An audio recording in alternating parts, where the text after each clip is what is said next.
All right. We ready? Let's bang into another Mailbag Monday, baby. Off-grid POTA spotting. How do you find worked before status in your logging software? And a technician operator wants a radio that does all the things. This time on Mailbag Monday. Satan, are you interested in today's episode? No? All right. What's happening, everyone? Thanks for tuning into Ham Radio Tube. My name is Mike, K8MRD. If you have amateur radio-related questions for me, shoot me an email. I would love to hear from you. K8MRD@iCloud.com. We've got 3 really dumb, bad, horrible questions this week. So let's dive right in. They're not bad. These are good questions. I like them. That's why I picked them. Except I have to turn hotkeys on so I can use my keyboard. Here we are. This first question says, "Hi, Mike. Love the channel. I learn a lot from it." You are a bold-faced liar. Your harmonics explanation today on Mailbag Monday was very helpful. Thank you. I'm a pretty new ham, and POTA has been my primary interest. Okay, now you've piqued my interest. I had a QSO as a POTA hunter with you late last year, which was cool. Thanks, man. A couple weeks ago, I went to a national park not too far from me in Arizona to try to activate it. After I set up, I tried to self-spot on the POTA site, only to find I didn't have cell phone signal. Wah, wah, wah. I thought about searching for another park activator on the bands and asking them to spot me, but that seemed like asking a lot of someone. Pre-self-spotting on the site seems risky since the frequency I list might be in use when I'm ready to go. How do you spot when you're in remote locations? So that's a good question. So to touch on asking another park activator, while that is possible, I don't know how plausible that would be to tune up and down the bands and find a POTA activator. That in and of itself wouldn't be too difficult, but and I've honestly had people ask me this question if I could spot them, and it's like, well, I'm literally in the middle of doing an activation. I would kind of have to stop everything I'm doing and then go to the POTA site and spot you, which isn't. I mean, maybe take 30 seconds of your time, but when you're kind of in that rhythm in a pileup. That can be difficult. So maybe, I mean, if they're just starting their POTA activation, they don't have a big pileup, probably be totally okay to ask. It can't hurt to ask, so you could try that. There are a couple methods that I'm aware of that you can spot yourself off-grid, none of which I actually know how to do, because one of them involves APRS. So if you have like an FT5 or any HT that can do APRS, and we all know that I am not the guy to be talking about this, but there is a way to spot yourself over APRS if you're actually in an area where you can get into an iGate or a Digipeater or whatever the APRS nerds use to do that. That's going to be Jason KM4ACK. You should do a video about that, how to spot yourself on POTA over APRS. It's kind of convoluted sending messages on APRS on EAC radio. I'm just going to say it. The other way that is probably even more convoluted is through JS8 call. There is a way to spot yourself that will go to the POTA website over JS8 call. Again, I don't know how to do it. I just know that it is a thing that people do. I'm not really a JS8 call guy, so you'd have to do some research for that. And unfortunately, getting information from the JS8 call manual is all but abandoned, so you're going to have to do some digging for that. But since you're asking me what I do, I've been in that situation. My friend Ryan, KF8I, he's at home saying V right now. We were at Big Bend National Park. We were actually on our way to Big Bend National Park in southwest Texas. And we didn't have cell phone signal at all. And we didn't have APRS, and we didn't have anything. We just called CQ. That's all you can do. Just call CQ. I think that would be a more efficient use of your time than JS8 call or spotting on APRS. It doesn't really take long nowadays to call CQ POTA and get some stations coming in. Those people are actively hunting, unless it's a park to park. That would be a little bit different, but do exactly what we did. When you start getting stations coming in, ask them to spot you. I think the first station that Ryan and I got, we asked to spot, and he got us spotted, and lickety-split, we were on the air. Interesting story. For many, many years, I never, ever spotted myself. I just got out there and called CQ, and it was Matt, AE4MQ, that suggested that I do start spotting myself. And I'm like, why? I don't have problems making contact. And he said, you're not doing it for you. You're doing it for the hunters. And apparently there's people who want to work me, which is just, it blows my mind, but I guess there are. So that's kind of the reason I spot myself now. But yeah, I mean, the first few years of POTA, never, ever, ever spotted myself. I would just call CQ. So in a grid down situation, just call CQ. That's my advice. Or make Jason KM4ACK make a video on how to spot yourself over APRS, which still isn't guaranteed. The only almost guaranteed thing to do is just get on the air and start calling CQ. So I hope that helps. And thanks for writing in. Thanks for getting in the log and all that stuff. So thanks. Next, we've got a question about logging software. This viewer writes, when making a QSO, often a DX station, not that it should matter, will instantly know that we've had a previous QSO. What date, what time, and on what band. It must be the logging software they use, but holy smokes, I use Log4OM, and it would take me 6 or 7 mouse clicks and typing in their call sign again for me to get that information. Anyway, I thought that maybe your big brain could figure this out. I don't know about big brain. I got a big head, but there's only like a peanut in there.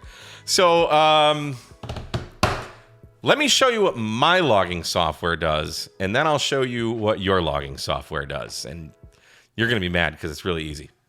So here is the glorious Rumlog NG, only available on Mac because Mac is where it's at.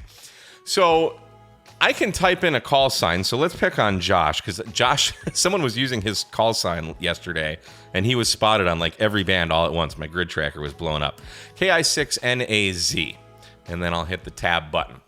Right away, we can see it populates his info, but right here in this window, we can see I've got 21 QSOs with him. And it'll show me the band here, and I can actually just click on this, and down here in the call log, it'll only show the contacts that I have with Josh. Looks like the first one was on 9/22 of 18 on 40 meters. There you go. And then all the other ones ever since. Lots of FT8, and look at that, even a POTA contact there. So very, very easy on Rumlog NG, available on Mac, my absolute favorite logging software in the world. But I want to introduce a new segment on Mailbag Monday called Let Me Read the Manual For You. I'm teasing you, of course, but let me show you this. So I just want to say, you made me download an app for Windows and use a Windows computer. So tisk tisk. I hate Windows, but I have your answer, and I'm just playing with you. So this is the manual for Log4OM, and if we read page 33, I know this is new. I know I'm the outlier that reads manuals. I know. I'm sorry. I'm that guy. So Log4OM automatically looks up a call sign added to the QSO input area using the online services, blah, blah, blah, blah, blah. But basically it says this window right here shows you, and if you see this little thing in green here, that's like, this is your logging window. That right there is your answer. So check this out. I downloaded this program and I had to learn how to use it. Took me a minute. So, let's get rid of that. I wasn't working the nudist colony. So here's a blank log. Now I put in some contacts in here to illustrate this. So again, we're going to pick on Josh, KI6NAZ. I literally just opened this program up and started using it. This worked same mode right here. Note I'm on the recent QSOs tab, but it doesn't really matter. But I just like to see the contacts there. So this worked same mode. You can see right there it's green. So you already know right there that you've worked him. But if I click on this, look what happens. It brings up this window, this worked before status, and we can see that I worked him 3 minutes apart, once on 40 and 20 in my fictitious log here. And it's just that easy. And then we can hit enter again, and there we go. And now I've worked Josh twice.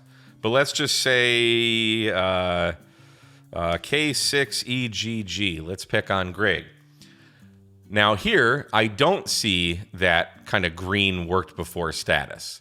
So I haven't worked him before, so I know that I don't see that, so I haven't worked him before. But if we type him in again, it looks up the thing. Now it says worked before abandoned mode. Again, click on that, and there he is. We just worked him 10 seconds ago. So pretty neat bit of software. I've only been playing with this for about 10 or 15 minutes before I started recording. But this Log4OM actually looks to be a pretty feature-rich bit of kit for wind blows, if you're on wind blows. But that's how you do it. So there's your answer. And and thanks for creating the new segment. Let me read the manual for you. And I'm not making fun of you. I'm just having fun with the question. I hope you understand that. Lastly, we have a question from a technician who writes, this came off of YouTube. I actually do read the YouTube comments. And Rick Dodson says, Ham Radio Tube, I am a technician and want to get a radio set up to do HF, APRS, CW, and FT8. I would like to keep the total package around $1,000.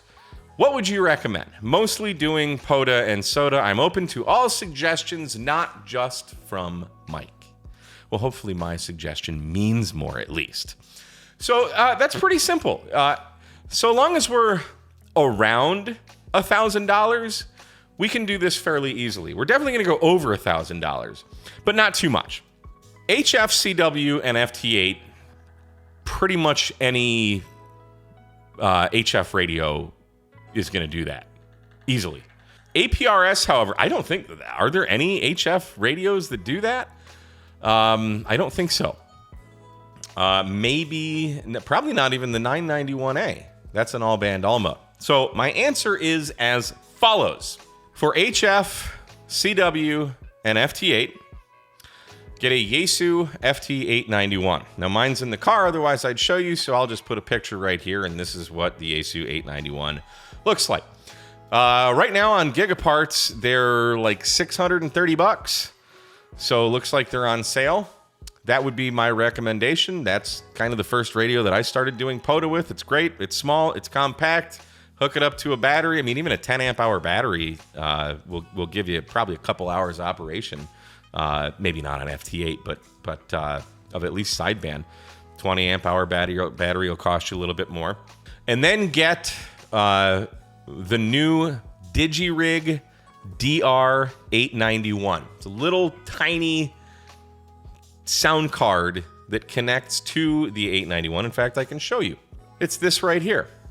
If we go to digirig.net and then go to DigiRig store, it's this DigiRig DR891. So that's $79.95. And it looks like this. It's just this, I mean, it's tiny, tiny, tiny. Here you can see it next to a quarter. And the way it works is these two, let's embiggen this. These two cables come with it, and they plug into the back of your radio, and then they plug into the DR891. And then on the other side of that DR891 is a USB-C that plugs into your computer, and you're off and away doing digital modes. And it's fantastic. I did a video on the DR891 not too long ago. It is currently in my car. I've used it many times since I installed it, and I absolutely love it. Now, for APRS, we mentioned this radio earlier. The Yaesu FT891, or excuse me, what is this? The Yaesu FT450. These are going for, so here's the Yaesu 891, $630 at Gigaparts, and the FT5 is now $400. So for these items, you're $1,039, another $80 for the DR891. You're, what is that, about $1,120, something like that. So that's in that area of $1,000. Now, of course, there's other things you're going to need to buy. You're going to want a battery. You're going to need a good USB cable to connect the DR891 to your computer. some coax, an antenna, something to log with, all that. But, a little over $1,100, you can get what you ask for. Now, here's where it gets dangerous. Guys in the comments, what say you? What would be your recommendations for around $1,000, HF, CW, APRS, and FT8? Leave your comments below. So this new technician, I don't know if he's a new technician, but we'll call him a new technician. Where did he go? Rick Dodson 5252 can know that's the wrong button, what you all think of this question. But I think that's a pretty darn good answer there. And this radio's coming down in price. These used to be like $500. So there you go. So that is my answer today for you, good sir. And for all of you who have amateur radio related questions, shoot me an email, k8mrd@icloud.com. I would love to hear from you. In the meantime, my name is Mike, and you're watching Ham Radio Tube. We'll see you next time, 73.